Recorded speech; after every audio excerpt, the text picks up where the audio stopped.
जी, बहुत अच्छी खबर लेकर आया हूँ। अगर आप नौकरी कर रहे हैं, शिक्षक हैं और आप विकलांग हैं और आप पहले पेंशन लेते थे, लेकिन अब आपकी नौकरी हो गई है, सरकारी नौकरी, तो क्या आप पेंशन लेना जो है सो लेते रहेंगे या उसको बंद करा देंगे? तो इस पर मैंने वीडियो बनाया था, तो आप सब बोल रहे थे भैया कोई प्रूफ बताइए, कोई प्रूफ या कोई लेटर या कुछ भी है।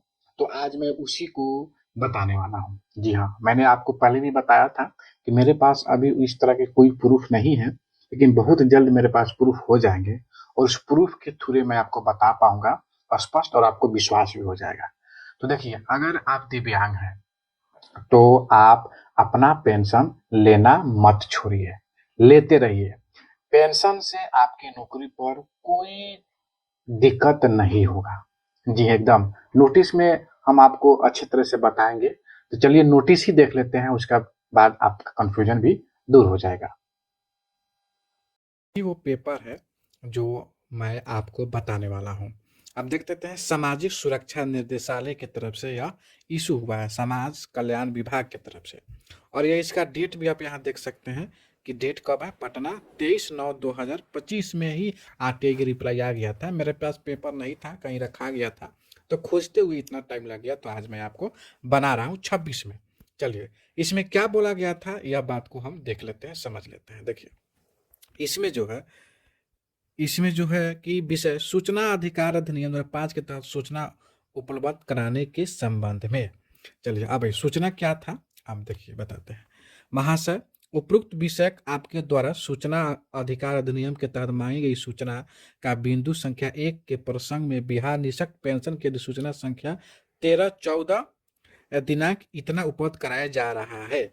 बाकी सब आपको जानने की आवश्यकता नहीं है, सिर्फ आप इतना जानिए कि बिहार में निःशक्त पेंशन की सूचना क्या क्या है। चलिए, तो यह हमारे पास सूचना आया, यहाँ पर देख सकते हैं सूचना आ गया है।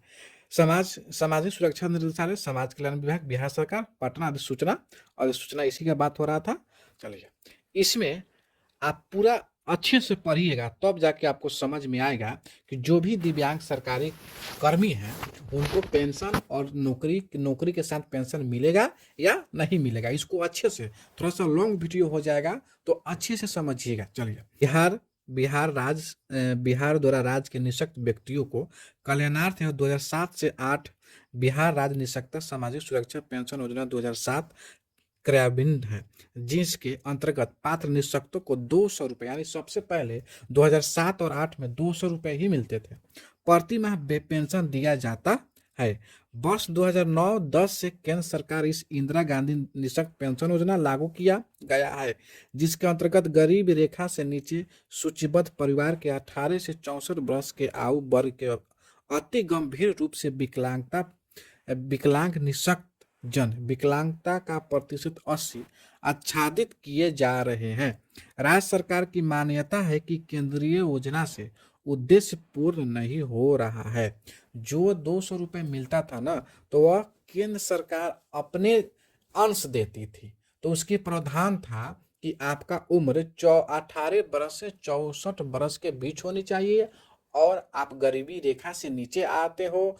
और सबसे महत्वपूर्ण बात यह था कि आपकी जो दिव्यांगता है ना, वो 80% होनी चाहिए, तो ही आपको पेंशन की राशि दी जाएगी। लेकिन बिहार सरकार में इसमें ढील बरती, और ढील बरती उसके बाद आगे देखिए क्या होता है। निःशक्त, आगे चलते हैं।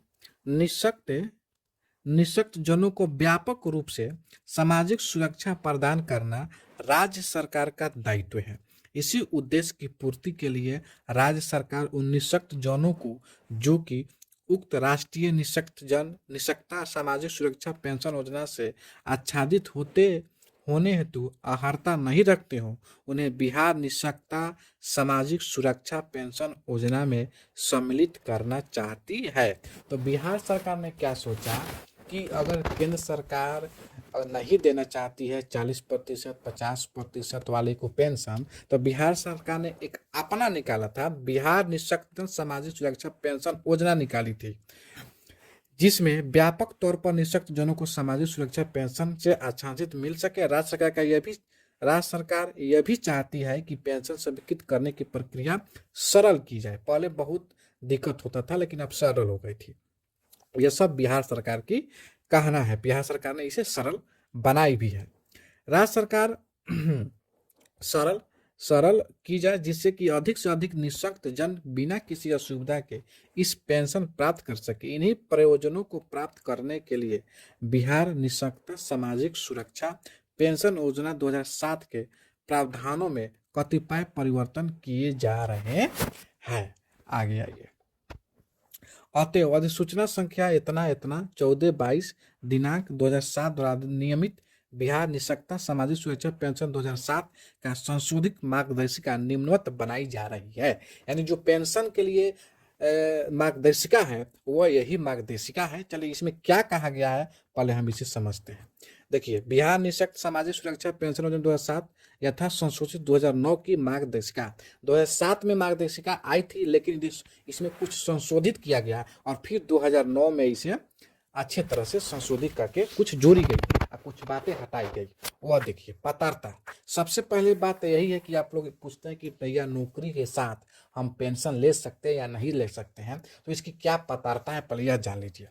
निःशक्त संबंधी अर्हता। वैसे निःशक्त व्यक्ति इस योजना के अंतर्गत पेंशन के पात्र होंगे जिनकी विकलांगता 40% या अधिक हो, यानी 40 हो या 40 से अधिक हो। तथा में आइए, सेकेंड पेज में आइए। तथा इंदिरा गांधी राष्ट्रीय निःशक्त पेंशन योजना अथवा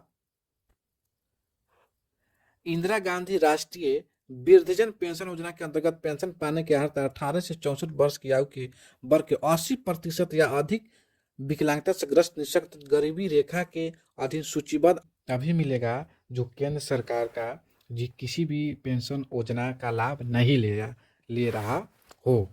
चलिए, विकलांगता से अभी प्रेरित है। देखिए, विकलांगता से क्या क्या है। दृष्टिहीन, दृष्टिबाधित, अल्पदृष्टि, मुखबाधित, अस्थिर दिव्यांग, कुष्ठ उपचारित, मानसिक मंदता, बहुदिव्यांगता, ऑटिज्म तथा प्रमस्तिष्क सेरेब्रल पाल्सी और भी मतलब जितने भी दिव्यांग की कैटेगरी थी उस समय, वो अभी तो जो है 21 प्रकार की वो सभी, ठीक है, इसमें कोई सोचने वाली बात नहीं है। चलिए अब यहाँ आइए। यथा निःशक्त व्यक्ति समान अवसर समान अधिकार अधिनियम 1995 की धारा 2 में परिभाषित है। उक्त अधिनियम के विहित प्रावधान के अंतर्गत मेडिकल बोर्ड द्वारा अभिप्रमाणित, यानी मेडिकल बोर्ड के द्वारा सर्टिफिकेट इशू, इसका यह मतलब होता है अगर इशू सर्टिफिकेट है तो आपको मिल जाएगा। चलिए अब देखिए, आप सब लोग का यह था जो नए नियम बना उसमें कि एज क्या होना। पहले तो एज था 18 से 64, लेकिन बिहार सरकार इसे बदल कर दी। अर्हता प्राप्त विकलांग के प्रमाण पत्र की उपलब्धता रहने पर न्यूनतम या अधिकतम आपकी कोई सीमा नहीं है। आपका 1 साल का है तो भी आप 100 साल के हैं तो भी आप इस योजना का लाभ ले सकते हैं, कोई दिक्कत यहाँ पर उम्र का कोई सीमा नहीं है। यहाँ पर लिखा है ना कि कोई सीमा नहीं है। अब आइए आर्थिक अहर्ता। आर्थिक अहर्ता ही सबसे आप लोग का मेन प्रॉब्लम है। आप लोग पूछ रहे थे भैया बताइए बताइए। देखिए, आर्थिक अहर्ता वही होता है। देखिए, उपरोक्त कॉग में अहर्ता प्राप्त निःशक्तों को पेंशन के लिए वार्षिक आय की कोई अधि सीमा नहीं रहेगी तथा आय संबंधी प्रमाण पत्र समर्पित करने की कोई आवश्यकता नहीं रहेगी। यहाँ पर इस बात को स्क्रीनशॉट कर लीजिए, किसी से भी मन करे, जिससे भी मन करे आप परवाह कर समझ लीजिएगा कि इसमें आहारता के जब इसमें आय की कोई सीमा ही नहीं निर्धारित की गई है और आय प्रमाण पत्र की कोई जरूरत ही नहीं है, तो फिर हम किस बेस पर आप कह रहे हैं कि पेंशन का हकदार नहीं होगा? एकदम होगा। आप पेंशन भी ले सकते हैं और सरकारी नौकरी भी कर सकते हैं, क्योंकि आय की कोई सीमा नहीं है। आप करोड़पति हैं फिर भी आप पेंशन के हकदार हैं, आप पेंशन ले सकते हैं। आगे आइए, आदिवासी संबंधी। आदिवासी का मतलब होता है निवास। तो बिहार राज्य के निवासी इस योजना का लाभ लेने के लिए पात्र समझे जाएंगे, तथापि अन्य राज्य के व्यक्ति भी जो आवेदन देने की तिथि से 10 वर्ष पूर्व, यानी दूसरे राज्य के व्यक्ति भी आवेदन कर सकते हैं, लेकिन वह बिहार में 10 साल उनको बिताया हुआ हो, 10 साल से वो रह रहे हों, इसका यह मतलब। चलिए अब अहर्ता संबंधी अन्य बिंदु। पति पत्नी दोनों विकलांग होने की स्थिति में वे लोग पृथक रूप से हकदार होंगे, यानी अलग अलग आप आवेदन कीजिएगा, आप लोग को अलग अलग पेंशन मिलेगा। एक समय में किसी पेंशनधारी को राष्ट्रीय पेंशन योजना अथवा राज्य पेंशन योजना के अंदर किसी एक ही पेंशन योजना का अदायगी होगी। यानी कहने का मतलब आप किसी भी पेंशन का आप एक ही पेंशन ले सकते हैं। अगर आप राज्य सरकार का विकलांगता पेंशन ले रहे हैं तो सेंट्रल का नहीं मिलेगा, सेंट्रल ले रहे हैं तो राज्य का नहीं मिलेगा। लेकिन सबसे आसान राज्य का है तो राज्य का ही मिलता है अधिकतर लोगों का। ठीक है, कोई भी पेंशन आप बूढ़ा पेंशन, विकलांग पेंशन, विधवा पेंशन, तीनों चार प्रकार कोई भी एक पेंशन ही आप लेने का हकदार आप ले सकते हैं।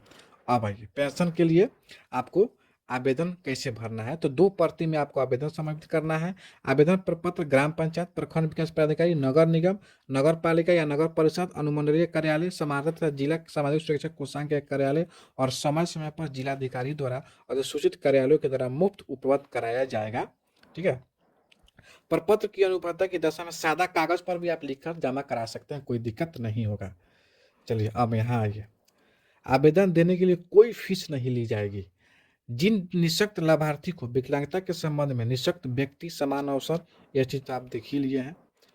अब यहाँ ये ऐसे मामले जिनके मेडिकल बोर्ड के प्रमाण पत्र के आधार पर पेंशन की स्वीकृति प्रदान की जाएगी, वहां निवास एवं उम्र इत्यादि के सत्यापन की आवश्यकता नहीं होगी। सर्टिफिकेट आपका बन गया बस, उसमें कोई कुछ लगाने की आवश्यकता नहीं है। आपका उम्र और निवास वही उसी से काम चल जाएगा। इस कोटि के आवेदकों का निष्पादन अनिवार्यतः जिला सामाजिक सुरक्षा कोषांग में आवेदन प्राप्ति की तिथि के 1 महीने के भीतर करना है। नियम है कि आवेदन दे रहे हैं तो आपको 1 महीने में पेंशन पास हो जानी चाहिए। चलिए अब आइए, जिन लाभार्थियों को निःशक्ता व्यक्ति एक बोर्ड का प्रमाण पत्र नहीं है, उनका आवेदन उस ग्राम पंचायत कार्यालय में या नगर क्षेत्र वार्ड पार्षद, वार्ड कर्मी को अथवा प्रखंड विकास पदाधिकारी के कार्यालय में दिया जाएगा, जिसके क्षेत्राधिकारी के अंतर्गत आवेदक साधारण निवास करता है। पेंशन के लिए प्राप्त आवेदकों की सूची संबंधित कार्यालयों में प्रपत्रों में संधारित की जाएगी। यह सब तक कार्यालय के लिए है। तो मेन बात आप समझ गए, मेन बात समझ गए कि नहीं, कि हाँ आपको, आप सरकारी नौकरी कर रहे हैं तो आपको भी पेंशन का हकदार है, आप पेंशन ले सकते हैं। तो यह पीडीएफ चाहिए आपको तो आप मुझे मैसेज कीजिएगा, मैं आपको भेज दूंगा, या स्क्रीनशॉट भी कर सकते हैं वीडियो को रोककर। तो इस तरह की वीडियो देखने के लिए मेरे चैनल को सब्सक्राइब कर लीजिए। तो आज के लिए इतना ही रखते हैं। जय हिंद, जय भारत।